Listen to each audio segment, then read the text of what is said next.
ওগো নবীর উম্মতেরা হয়ে আজি দিশাহারা, কোরআন হাদিসের চলো যখন যাহা চায় মনে, নবী বিনে কে তরবে ফুলসিরাত মিজানে, নবী বিনে কে তরবে ফুলসিরাত মিজানে। নবী আমার জীবন ভরে দিনের লাগি কষ্ট করে, দান দান শহীদ করিলেন অহুদেরই ময়দানে, নবী বিনে কে তারাবে পুলসিরাত মিজানে, নবী বিনে কে তারাবে পুলসিরাত মিজানে। শুধুই মানুষ শুধুই নবীর ওসিলাতে আসলা মানুষ দুনিয়াতে,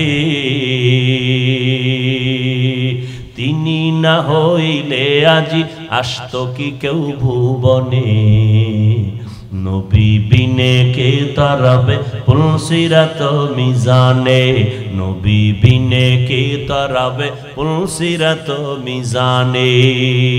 ও যুবকেরা আবার জবাব চাই, মদিনার নবীর আদর্শ উত্তম সারা আর কারো আদর্শ আছে?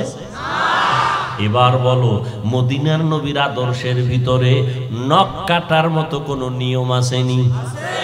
নবীজির উত্তম আদর্শের মধ্যে চুল কেমনে কাটা নবীর আদর্শে সেই নিয়ম আসেনি? যদি থাকে বেঈমানের পা কেন চাটরে বাবা? নবীর আদর্শ কি তোমার ভালো লাগে না? বেঈমানের পা চাটা গোলামি কেন করো? স্বার্থ ছাড়া তো মানুষ কোনো কাজ করে না। বেঈমানের পা চাটা গোলামির দ্বারা কি স্বার্থ পেয়েছো? আব্বা আম্মা দোয়া বাড়ায় দিছে, চাকরি তোমার স্থায়ী হয়েছে, বেতন বাড়ায় দিছে, হুজুরেরা তোমারে দোয়া করে, এই রকম কিছু কিছু পাইছনি, স্বাস্থ্য ভালো থাকে। ইন্দুর বান্দরের মতো চুল কাটলে, বেঈমানের লাইনে চুল কাটলে ডিজাইন করিয়া, মুহাম্মদের আদর্শ বাদ দিয়া চুল কাটলে স্বাস্থ্য ভালো থাকে, যৌবন ভালো থাকে। একটা উপকারের কথা ক, আমি নিজেও ওই লাইনে যাব। একটা উপকারের কথা ক যে হ্যাঁ হাফিজ ভাই, বেঈমানের লাইনে নবীর আদর্শ বাদ দিয়া চুল কাটলে মোটামুটি চেহারার উজ্জ্বলতা বাড়ে। একটা উপকারের কথা ক, নির্ভরযোগ্য। কি যুবকরা বলো না কেন বাবা? একটা বলবা তো। যুবকরা বোবা হয়ে আছো কেন? কোনো উপকার নাই, তাহলে আকামটা কেন করছো? পাও ধরলে ফিরবা? তাহলে বলো আমি নিচে নামিয়ে আসি, তোমার পায়ে হাত দেই। কেন দিব? আমার রসুলের আদর্শের মহব্বতে দিব। তুমি যদি বলো মুহাম্মদের আদর্শ মানি, তাহলে আমি তোমার পাও ধরলে মানবা, আমি পাও ধরবো। বলো আমি নিচে আসি। কবুল এবং জীবনের গুনাহ মাফ। মানবা কিভাবে আল্লাহর আদেশ? ওয়ামান ইউতিইল্লাহ ওয়া রাসূলাহু ফাকাদ ফাযা ফাওজান আযীমা। যারা আল্লাহ এবং তার রসুলের ইতাআত করবেন, অনুসরণ করবেন, তাদের বিজয় হবে চূড়ান্ত বিজয়। হাদিস পড়েছি, নবী বলেন মাইয়াজমান লিমা বাইনা লাহইহি ওয়া মা বাইনা রিজলাইহি আজমান লাহুল জান্নাহ। নবী বলেন, হে উম্মতের দল, দুটো জিনিস হেফাজতের জিম্মাদারি যদি তোমরা নাও, আমি নবী তোমাদের জান্নাতে নেওয়ার জিম্মাদারি নিব। ভাই উঠা বসা করলে আমি মোনাজাত দিয়ে দিব। আমার এই অভ্যাস বড়, আমি এটা পছন্দই করি না। চূড়ান্ত বেয়াদবি ছাড়া কিছুই না মজলিসকে ক্ষতিগ্রস্ত করা। আপনাদেরকে এখানে জোর করে কেউ বসাইছে? বলেন, আপনি যদি উঠার ব্যারাম থাকে ঢুকছেন কেন? আপনি ওই বহু আল্লাহর বান্দারা দাঁড়ায় রয়েছে, পিছনে বয়ে দাঁড়ায় দাঁড়ায় বয়ান শুনতেন, মাঝে মাঝে গিয়া বিড়ি টানতেন, কেউ দেখতো না, কষ্টও পাইতো না। এখানে বসছেন, ডিস্টার্ব করবেন না। বহু আলেমরা মাঠে আছে, সাদা দাড়িওয়ালা মানুষ আছে, বড় বড় মানুষ, এদেরকে ডেঙ্গিয়ে বের হইয়া নিজের ক্ষতি করবেন না, অন্যের ক্ষতি করারও দুঃসাহস করবেন না, বরং দোয়া করেন আল্লাহ মাহফিল পুরা এলাকাবাসীর হেদায়েতের জরিয়া বানায় দেয়। পয়গম্বর বলেন, দুই জিনিস হেফাজতের জিম্মাদারি যদি নাও, আমি নবী তোমাকে জান্নাতে নেওয়ার জিম্মাদারি নিব। এক নাম্বার, জবানের হেফাজত করো। দ্বিতীয়, বান্দা লজ্জাস্থানের হেফাজত করো। পয়গম্বর বলেন, এই দুই জিনিস হেফাজতের জিম্মাদারি যদি নাও, আমি নবী তোমাকে জান্নাতে নেওয়ার জিম্মাদারি নিব। আয়াতের মধ্যে আল্লাহ দুটো আদেশ দিয়েছেন মুমিনকে, কোনো বেঈমানকে দেন নাই। কেন? জান্নাত শুধু মুমিন পাবে, আর কেউ পাবে না। বলেন, জান্নাত কারা পাবে? এই জন্য আল্লাহ শুধু মুমিনকে এই দুটো আদেশ দিয়েছেন। এক নাম্বার আদেশ, আল্লাহকে ভয় করো। দুই নাম্বার আদেশ, জবানকে হেফাজত করো। দুইটা আদেশ যদি মানতে পারো, দুইটা পুরস্কার নগদ। জীবনের আমল কবুল, জীবনের সব গুনাহ মাফ। মানবেন কি করে? আল্লাহ ইঙ্গিত দিয়ে বলেন, আল্লাহর আনুগত্য করো, রসুলের আনুগত্য করো, অনুসরণ করো। এক আল্লাহর অনুসরণের নাম ইতাআত, আর ভালোবাসার নাম মুহাব্বত। মুহাব্বত দূরের থেকে হয়, গায়েবী ভাবেও হয়, কিন্তু অনুসরণটা দূরের থেকে হয় ঠিকই, না দেখে হয় না। আমরা একজনকে দেখি না, জীবনেও ভালোবাসা তৈরি হতে পারে না, পারে না, কিন্তু অনুসরণ হবে না। অনুসরণ হলে দেখতে হবে, না দেখে অনুসরণ হয় না। অনুসরণ মানি হলো, যে যার অনুসরণ করবেন সে তার রঙে রঙিন হয়ে যাবে। যেমন এখানে আপনারা যারা বসছেন, সবাই আমি বিশ্বাস করি আমাকে ভালোবাসেন, মোহাব্বত করেন, কিন্তু এটা যেমন সত্য আমার অনুসরণ কেউ করেন না, এ কথাটাও সত্য। ভালোবাসেন এটা যেমন সত্য, অনুসরণ করেন না কেউ, এটাও। অনুসরণ মানি আমার রঙে রঙিন হওয়া। যে আমার অনুসরণ করবে তার টুপি আমার টুপির মতো, তার পোশাক আমার পোশাকের মতো হবে। যে মদিনার নবীর অনুসরণ করবেন তার আমল আখলাক লেনদেন পোশাক আদি সব মদিনার রঙে রঙিন হবে।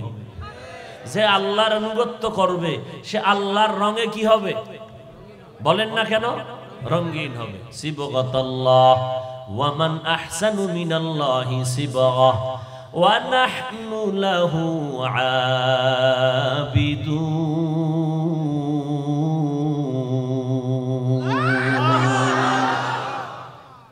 আল্লাহর রঙে রঙিন হয়ে যাও। আল্লাহর রঙের মতো দামি, এত সুন্দর আর কোন রং হতে পারে না। দুনিয়ার রং ভেজালে ভরা, আল্লাহর রঙে কোনো ভেজাল নাই। বলে আল্লাহর রং কেমন? মুহাম্মদের রংটা যেমন এটাই আমার আল্লাহর রং। মুহাম্মদের রংটা কেমন? আবু বকরের রংটা যেমন এটাই মুহাম্মদের রং। ওমরে ফারুকের রংটা মুহাম্মদের রং। আবু বকর সিদ্দিক, ওমরে ফারুক, উসমান গনি, আলী রাদিয়াল্লাহু আনহুম আজমাইনদের রং, সমস্ত সাহাবায়ে কেরামের রং হলো আখিরি নবী মুহাম্মদুর রাসূলুল্লাহ সাল্লাল্লাহু আলাইহি ওয়া আলিহি ওয়া সাল্লামের। এখনো সাল্লাল্লাহ বললেন না? জেলাফি লাগবে না? বাঙালি জেলাফি না পড়লে দুরুদ পড়ে না। বেশি বেশি পড়তে বলছি দরুদ শরীফ, বলার পরেও চুপ করে থাকেন কেন? সমস্ত সাহাবায়ে কেরামের রং হলো মুহাম্মাদের রং। সাহাবায়ে কেরামের রং কেমন বুঝি না, দেখি না, কয় তাবেঈনদের রংটাই সাহাবাদের রং, তাদের রংটা তবে তাবেঈনদের রং। উলামায়ে কেরামের রং হলো সাহাবায়ে কেরামের রং। উলামায়ে আহলে হক, উলামায়ে সবাই বলেন উলামায়ে, মুখস্থ করেন উলামায়ে আহলে হক। এটা বলতেই হবে, শুধু ওলামা বললে হবে না, উলামায়ে। কারণ বর্তমান দুনিয়া ভেজালের দুনিয়া, ধর্মের নামে বহু ভেজাল। আহলে হক ওলামাদের পাশাপাশি বিশাল বড় বাহিনী আছে উলামায়ে আহলে বাতিল।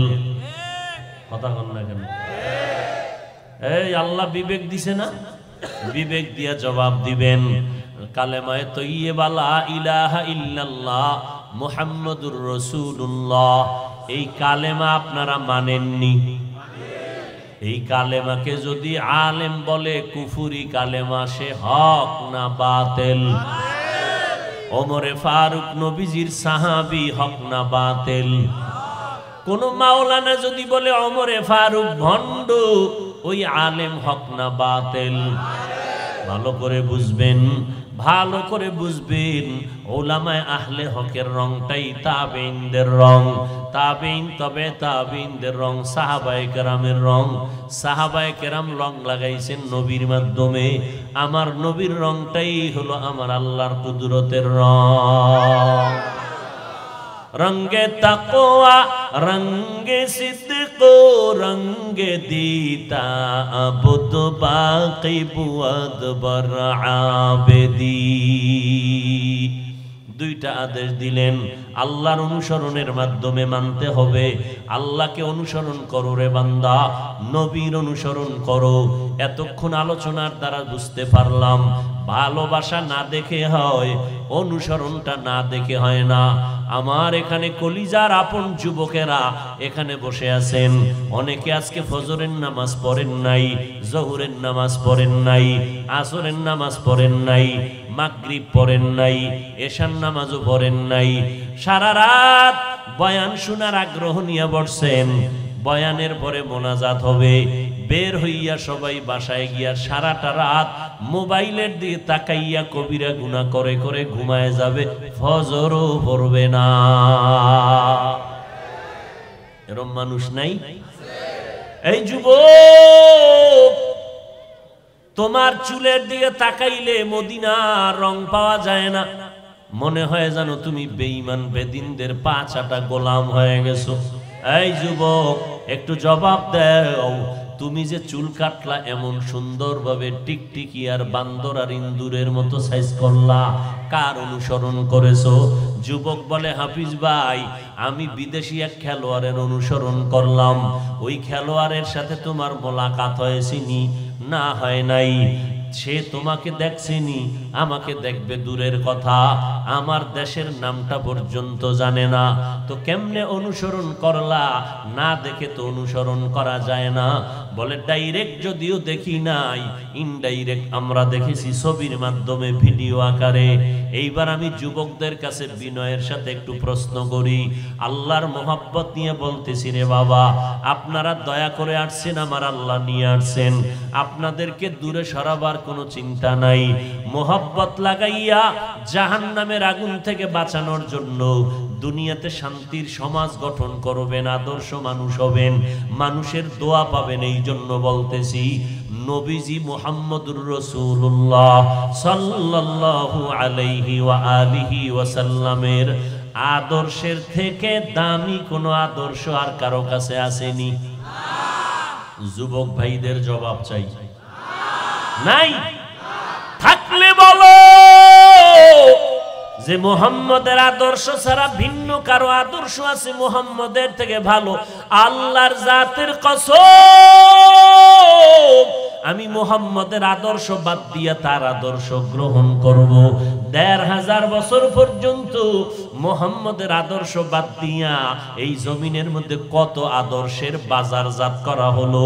আব্রাহাম লিঙ্কনের আদর্শ, মাও সেতুনের আদর্শ, লেনিনের আদর্শ, কার্ল মার্ক্সের আদর্শ, প্লেটোর আদর্শ, সব কিছু গণনা করে হিসাব করে মিলায়া দেখলাম, দুনিয়ার সব আদর্শগুলো নাপাক, একমাত্র মদিনাওয়ালা নবীর আদর্শই হলো পাক। ঠিক নি? আর কিভাবে বুঝাইলে মানবা বলো? কই এতক্ষণ যে কথা বলতেছি একবারও তো বলি না আমার দলে আসো, আমার দলের ভর্তি ফরম পূরণ করো, আমার পিসাবের কাছে মুড়ি দাও, কই একবারও তো বলি নাই। সব কথার গোড়ায় গিয়ে বলছি মদিনাওয়ালার আদর্শ মানো। এরপরও বলবা আমরা খারাপ। মূলত আসলে তোমার চোখের আয়না যদি কালো হয় তো সাদা বাতি দেখে বলবা সব কালো। তোমার অন্তর যদি খারাপ হয় তাহলে তুমি ভালোটাকেও খারাপ বলবা। জ্বরের রোগী মিষ্টি মিষ্টি লাগে না তিতা? আসলে কি মিষ্টির দোষ না অসুস্থ? হায় হায় হায় হায়, আল্লাহ আমাদের বুঝার তৌফিক দান করে। এরে যুবক আল্লাহর গোলাম, আল্লাহ বলেন আমার অনুসরণ করো। আমাদের অনুসরণের একটা পয়েন্ট আমরা আউট করেছি, সেটা হলো না দেখে অনুসরণ করা যায় না। আল্লাহ যে বললেন আমার অনুসরণ কর, আল্লাহ আপনারে তো দেখা যাবে না, কেমনে করব? আল্লাহরে দেখা যাবে না, দেখা যাবে না। আল্লাহকে দেখা যাবে না। দুনিয়ার সমস্ত আহলে সুন্নাত ওয়াল জামাতের আকীদা, একটু পিছনে আসেন, বক্সটা ক্লিয়ার রাখেন। এই মিয়া ভলিউম বাড়াও, কমাও বয়ে বয়া। ভাইরা আমার, সমস্ত দুনিয়ার মুসলমানদের আকীদা দুনিয়াতে আল্লাহকে কখনো দেখা যাবে না, এটা ফাইনাল। কিন্তু আল্লাহ বলেন আমার অনুসরণ করো। তো আল্লাহকে না দেখলে অনুসরণ কেমনে করব? না দেখে তো অনুসরণ করা যায় না। চাই ডাইরেক্ট দেখি বা ইনডাইরেক্ট দেখি, না দেখে অনুসরণ করা সম্ভব হবে না। আল্লাহকে দেখা যাবে না, এটাই ফাইনাল। কথার কথা যদি বলি, আল্লাহ যদি দেখার মতো রাস্তা খুলে দেয় যে এই রাস্তা দিয়ে ঢুকলে আমারে দেখবি, কিন্তু তারপরও পারবো না। আল্লাহর যেই পাওয়ার আছে নূরের, ওই পাওয়ার আমগো চোখের মধ্যে নাই, এই জন্য দেখতে পারবো না। কথার কথা, যদি আল্লাহ সে পাওয়ারটাও দিয়া দেন, এরপরও দেখা যাবে না। কারণ আমার আল্লাহর কোনো আকার নাই, কোনো আকৃতি নাই, কোনো লাহান নাই, কোনো আওয়াজ নাই। আমগো মতো আল্লাহর হাত পা আসেনি, আল্লাহ ঘুমায়নি, আল্লাহ খায়নি। হিচে কসদর মুলকে উ আম্বাজো নে কৌলে উরা লহনে নে আওয়াজো নে। হিচে কসদর মুলকে উ আম্বাজো নে কৌলে উরা লহনে নে আওয়াজো নে। আল্লাহর কোনো আওয়াজ নাই, আল্লাহর কোনো লাহান নাই, আল্লাহর কোনো আকার নাই, আল্লাহর কোনো আকৃতি নাই। তো আল্লাহ কেমন, এটা বুঝার জিনিস, বুঝাবার জিনিস না। ইলিশ মাছ দিয়া ভাত খায় পান্তা ভাত কোন দিন? পহেলা। ইলিশ মাছ পান্তা খাওয়া গুনাহ না, কিন্তু বৈশাখের পহেলা তারিখ যে খাইতেই হবে এই ধারণা করা গুনাহ। এরপরে যদি 10 টাকার এক পিস ইলিশ মাছ 1000 টাকা নেয়, যারা খাওয়ায় তারাও জুলুম করলো, যারা খাইলো তারাও জুলুম করলো। গরিবেরা খাইতে পারলো না। আমিও মাঝে মাঝে ইলিশ পান্তা খাই বাসার ভিতরে, কিন্তু পহেলা বৈশাখ খাইতে হবে, আবার বেগানার সাথে গিয়া খাইতে হবে, এই রকম ধারণা নিয়ে খাওয়া এরকম সম্পূর্ণ গুনাহের কাজ। একজনই ইলিশ খাইয়া সারাদিন জিহ্বায় বাড়ি মারে, কি ব্যাপার? কয় মজা। তুই যে বারবার জিকির করো মজা মজা মজা, বল মজাটা নাম্বা কত?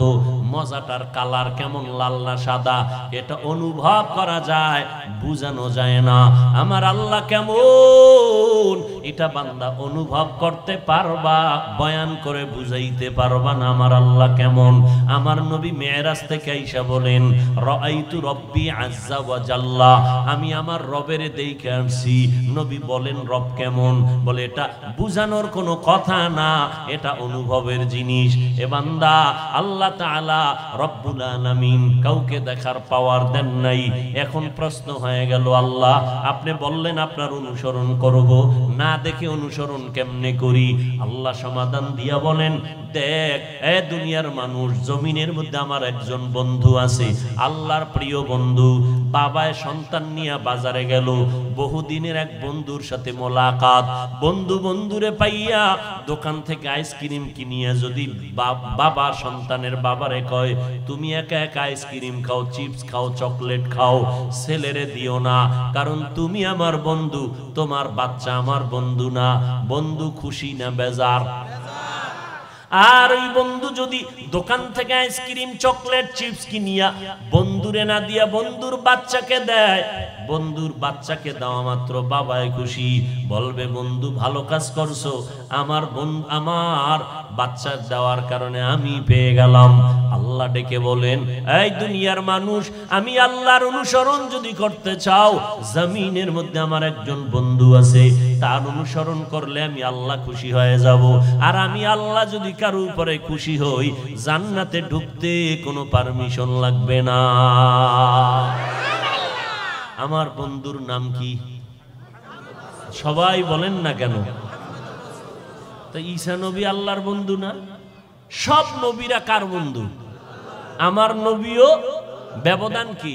মুহাম্মদ আল্লাহর বন্ধু, ইব্রাহিম নবী আল্লাহর বন্ধু, ঈসা নবী আল্লাহর বন্ধু, আখিরি নবী আল্লাহর বন্ধু, ইব্রাহিম নবী আল্লাহর বন্ধু, ইসমাঈল নবী আল্লাহর বন্ধু, আদম নবী আল্লাহর বন্ধু, মুহাম্মদ আল্লাহর বন্ধু। ব্যবধানটা কি? ব্যবধান হলো সব নবীরা আল্লাহ তাআলার আশিক, আর আমার আল্লাহ নিজে হলেন মুহাম্মদের আশিক। ইমামুল আউয়ালিন আল আখিরিন, বহরে সাদকা রহমাতাল লিল আলামিন, সাইয়্যিদুল কাউনাইন খাতমুল মুরসালিন, আখির আমদ বুদে ফখরুল আউয়ালিন। খারাপ লাগেনি আপনাদের? কষ্ট পাইতেছেন? মাফ করে দিয়েন। মাফও করবেন না? দেখছেন নি কারবার? আল্লাহ সবাইকে কবুল করেন। জিন্দেগি মে বন্দেগি তু করনা হে। তোমরা হিন্দি গান শুনতে খুব মজা লাগে না? এক যুবক মোবাইলে হিন্দি গান চালায় আর লাফায়, কয় অর্থ কা আব্বাই জানে না, আমিও জানি না, তো লাফাস কেন? কয় মজা লাগে। जिंदगी में बंदगी तू करना है, जिंदगी बे बंदगी शर्मिंदा है, जिंदगी बे बंदगी शर्मिंदा है। कि আমগো এই গানের মধ্যে ঢোল আছে, একতারা আছে, হারমোনিয়াম আছে, হিমালয়ের বাঁশি আছে? নাই। খারাপ লাগে তো গান শুনো কেন? ওই গান শুনো কেন যেখানে বাদ্যযন্ত্র শয়তান খুশি হবে? মদিনার নবী বলেন, ওই সমস্ত গান শুনবি না, কলব ভরে যাবে, কানে আঙ্গুল দাও, ও আওয়াজ কানে নিও না। যুবক, মোবাইল তো দেখবি, আমি বললে ফিরবি তো দূরের কথা, যেই মোবাইলের মায়ায় পইরা মাকে গালি দিয়েছো, বাবারে গালি দিয়েছো, মোবাইলের মায়ায় পইরা মা বাবার টাকা চুরি করছো এমবি ভরার জন্য, তুই চোর। আমি জানি তুই একটা ভালো ছেলে, আল্লাহ জানে তুই চোর। আল্লাহ জানেনি? রাতের গভীরে বাবার পকেটের মানি ব্যাগ চুরি করছে ছেলে, কেন? এমবি ভরবে মোবাইলে। শিক্ষকের সাথে বেয়াদবি করেছো মোবাইলের কারণে। আমি হাফিজুর রহমান পায়ে ধরে বললেও তুমি মোবাইল ছাড়বা না। সারা রাত মোবাইলের ভিতরে গুনার প্র্যাকটিস করবা তো করবা, কিছু করার নাই। তবে আমি দাবি রেখে গেলাম, মাঝে মাঝে ঘুমের আগে তোমার ডিউটি যখন শেষ, এখন তুমি ঘুমাইবা বাপ, তখন একটা কাম করো, সব সময় না, মাঝে মাঝে লেখবা গুগলে বা ইউটিউবে কোরআন তেলাওয়াত সার্চ দিও, দেখবা মক্কা মদিনা সহ অনেক সুন্দর তেলাওয়াতওয়ালারা হাজির। একটার মধ্যে টাচ কইরা এরপরে বালিশের পাশে মোবাইলটা তেলাওয়াত চলতে থাকবে, তুমি আস্তে করে ঘুমায় যাবা শুনতে শুনতে। ইনশাআল্লাহ আমলটা যদি করো, এক সপ্তাহে তুমি নিজেই বলবা আর অপবিত্র গানের আওয়াজ কানে দিব না। এই ডিউটিটা মাঝে মাঝে কইরো যদি মনে লয়।